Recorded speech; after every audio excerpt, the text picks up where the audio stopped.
Hello dear students, today we are going to start the next chapter, that is cell and cell organelles. Cell आणि cell organelles यांच्याबद्दल माहिती घेण्याच्या आधी थोडंसं आपण सेल म्हणजे काय हे जे आपण प्रीवियस स्टँडर्ड्समध्ये शिकलोय ते नॉलेज रिकॉल करूया आणि मग सेलचे डिफरंट टाइप्स आपण जे बघितलेले होते, जी काही इन्फॉर्मेशन आपण सेलशी रिलेटेड घेतलेली होती ती आधी आठवूयात, कारण ते रिकॉल होणं हे जास्त इम्पॉर्टंट आहे की त्याच्यामुळेच मग तुम्हाला पुढचे कन्सेप्ट जे आहेत ते जास्त चांगल्या कळणार आहेत.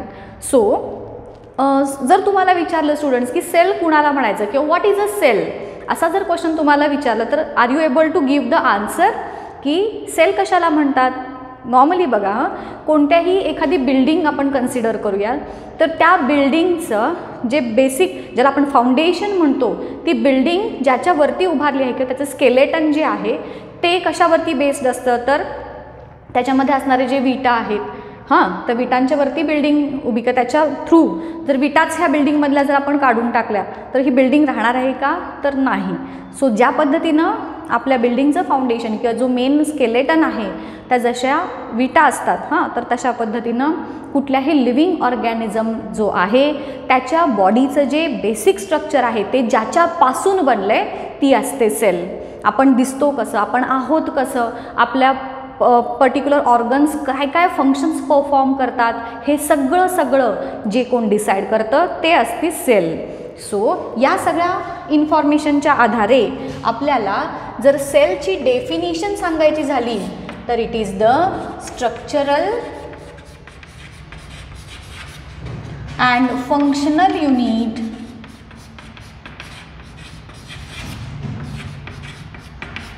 Of all living organisms. सगळ्या लिव्हिंग ऑर्गॅनिझम्सचं स्ट्रक्चर आणि फंक्शन जे कोण डिसाईड करतं तो फॅक्टर असतो सेल. आता मला सांगा, आपण मेन 2 टाईपच्या सेल्स शिकलो आतापर्यंत, इजंट इट? कुठले 2 टाईप्स होते ते? त्यातला फर्स्ट टाईप होता प्रोकॅरियोटिक सेल, दुसरा होता यूकॅरियोटिक सेल.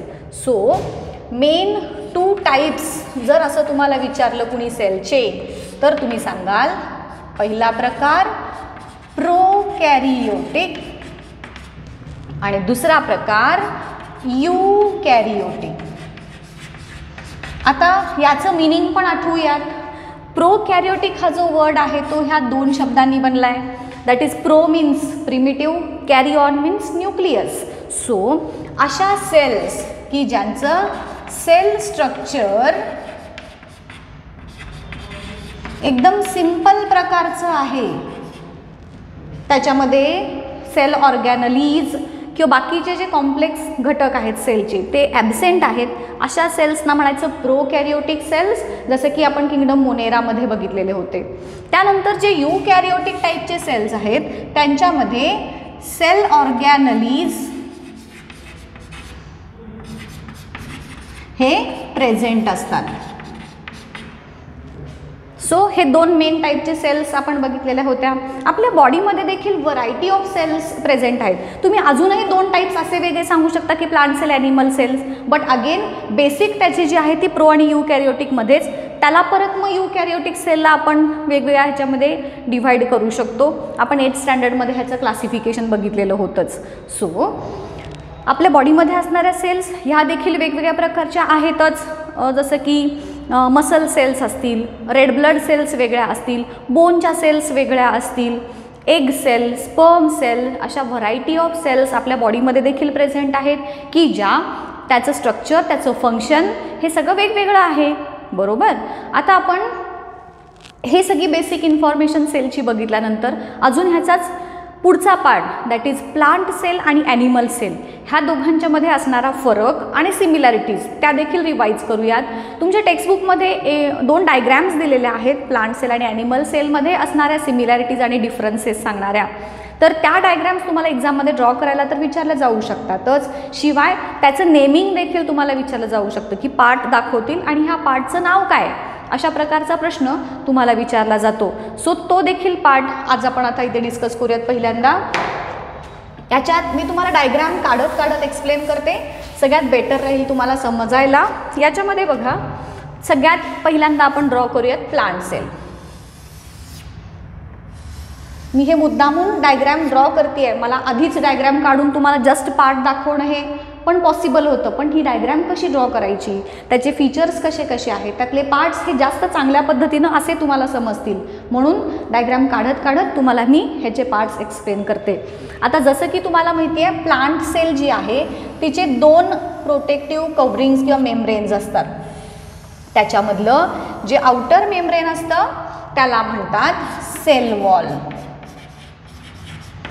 ही सेल वॉल फक्त प्लांट सेलमध्येच प्रेझेंट असते, ॲनिमल सेलमध्ये सेल वॉल ॲबसेंट असते आणि फंगसमध्ये असते ती वेगळी. आता इथं आपण फक्त प्लांट आणि ॲनिमल बघतोय. सो सेल वॉल हा पहिला किंवा आउटर लेअर झाला प्लांट सेलचा, मी ते नाव देईन फार तर.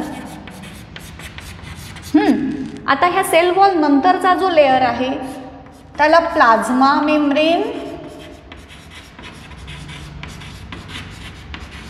किंवा सेल मेम्ब्रेन असं देखील म्हटलं जातं. सो हे 2 पार्ट झाले. आता तुमच्या टेक्स्टबुकमधले जे काही डायग्रॅममधले पार्ट आहेत त्याला देखील आपण ड्रॉ करत करत नावं देऊयात. याच्यानंतरचा इथे वरती असं एक स्ट्रक्चर दाखवलं आहे बघा. So this is mitochondria. आता एक लक्षात घ्या, हे पुस्तकात तुमच्या हा सिक्वेन्स दाखवला आहे म्हणून मी इथं दाखवते का तर तुम्हाला नावं द्यायला सोपं पडेल. हा पार्ट इथंच असतो असं नाही आहे, कुठलाही पार्ट तुम्ही कुठेही दाखवू शकता, बट टेक्स्टबुकप्रमाणे तुम्हाला नावं द्यायची आहेत ना इथं, मग ते सिक्वेन्स तुमचा चुकायला नको म्हणून मी तो पार्ट शक्यतो तिथेच दाखवते.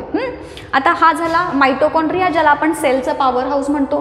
ह्या सगळ्या सेलच्या ऑर्गॅनलीजची माहिती जी आहे ती आपण पुढे घेणारच आहोत. आता याच्यानंतरचा जो पार्ट आहे इथे एक आपण न्यूक्लियस दाखवूया. हा न्यूक्लियसचा न्यूक्लियस ज्याला न्यूक्लिओलस असं म्हणतात. सो हे आपले नेक्स्ट पार्ट झाले. न्यूक्लिओलस म्हणजे न्यूक्लियसचं सेंटर आणि हा सेलचा सेंटर त्याला म्हणतात न्यूक्लियस. या न्यूक्लियसच्या बाहेर असं एक स्ट्रक्चर दाखवलंय बघा, त्याला नाव तिथं विचारलेलं नाही, बट याला म्हणतात एंडोप्लाझ्मिक रेटिक्युलम. ठीक आहे. आता हा पार्ट झाला सायटोप्लाझमचा. सगळ्याबद्दल डिटेल माहिती आपण पुढे बघणार आहेच. आता इथे सेंटरला एक मोठा एक स्ट्रक्चर दाखवलं आहे अशा पद्धतीचं, याचं नाव आहे व्हॅक्युओल. व्हॅक्युओल म्हणजे रिकामी जागा असते की जिथे waste material as well as useful material देखील स्टोअर केले जातात as per the requirement of the cell. आता याच्यानंतर इथे खाली जो दाखवला आहे अशा रेषा रेषा रेषा दाखवल्यात बघा, याचं नाव आहे गॉल्जी बॉडीज किंवा गॉल्गी कॉम्प्लेक्स. यानंतर हा पार्ट झाला व्हॅक्युओलचा. इथे एक स्ट्रक्चर दाखवलंय बघा, याचं नाव दिले क्लोरोप्लास्ट. असं काही स्ट्रक्चर दाखवलंय आपल्याला. याचं नाव आहे क्लोरोप्लास्ट. हा पण फक्त प्लांट सेलमध्ये प्रेझेंट असतो, ॲनिमल सेलमध्ये हा क्लोरोप्लास्ट ॲबसेंट असतो. ओके. सो हे झाले all about the structure of plant cell. आता ॲनिमल सेलचं जर स्ट्रक्चर आपल्याला बघायचं झालं तर ॲनिमल सेलमध्ये अशा प्रकारचे 2 लेयर्स किंवा आउटर मेम्ब्रेन नसतात. Outer membrane of animal cell जो आहे त्याला प्लाझ्मा मेम्ब्रेन म्हणतात. सेल वॉल ॲनिमल सेलमध्ये ॲबसेंट असते. आता व्हॅक्युओल जर कंपेअर केली तर प्लांट सेलमध्ये एकच आणि मोठं व्हॅक्युओल आपल्याला दिसतंय. ॲनिमल सेलमध्ये छोटे छोटे आणि मेनी व्हॅक्युओल असतात. इथे छोटे छोटे 2 एक हे दिलेले आहेत, तर त्याला इथे तुम्ही व्हॅक्युओल म्हणू शकता. इथे तुम्हाला त्यालाच व्हेसिकल असं देखील म्हटलंय. व्हॅक्युओल म्हणा किंवा त्याला व्हेसिकल असं देखील म्हणू शकता. ओके. आता परत मायटोकॉन्ड्रिया हा पार्ट प्लांट आणि ॲनिमल सेल दोघांमध्येही असणार आहे. सो इथे मी दाखवेन मायटोकॉन्ड्रिया जसं आपण प्लांट. एक मिनिट याच्यात आपल्याला मायटोकॉन्ड्रिया पुस्तकामध्ये कुठं दाखवलेला आहे तो आय थिंक या बाजूला दाखवला आहे.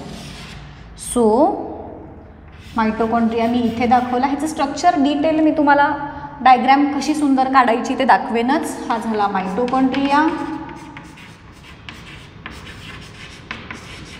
आता इथे जे स्ट्रक्चर एक गोल असं दिलेलं आहे बघा, याला म्हणायचं लायझोझोम.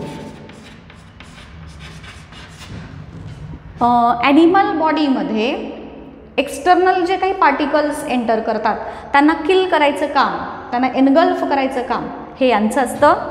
त्यानंतर परत इथे मोठा न्यूक्लियस, हा न्यूक्लिओलस, आणि इथे परत हे अशा प्रकारचे स्ट्रक्चर दाखवलेत बघा. हे तुम्ही स्ट्रक्चर झाले, नाव सेम आहेत. हा न्यूक्लियस, हा न्यूक्लिओलस. ओके, हा आपला endoplasmic reticulum, that is ER. आता एक लक्षात आलं असेल तुमच्या की प्लांट सेलमध्ये व्हॅक्युओल मोठा असल्यामुळे न्यूक्लियस जो आहे तो बाजूला गेला आहे, आणि इथे व्हॅक्युओल छोटे छोटे असल्यामुळे न्यूक्लियस बरोबर आपण सेंटरला दाखवला आहे. हा डिफरन्स तुमच्या डायग्राम्समध्ये दिसला पाहिजे. प्लांट सेलमध्ये व्हॅक्युओल मोठी, न्यूक्लियस बाजूला. ॲनिमल सेलमध्ये व्हॅक्युओल छोटे छोटे, न्यूक्लियस सेंटरला. हा फरक तुमच्या डायग्राममध्ये दिसून आला पाहिजे. आणि त्यानंतर इथे मध्ये हे अशा प्रकारचे स्ट्रक्चर्स काही त्यांनी ड्रॉ केलेले आहेत. रायबोझोम्स दाखवलेले आहेत इथे छोटे छोटे.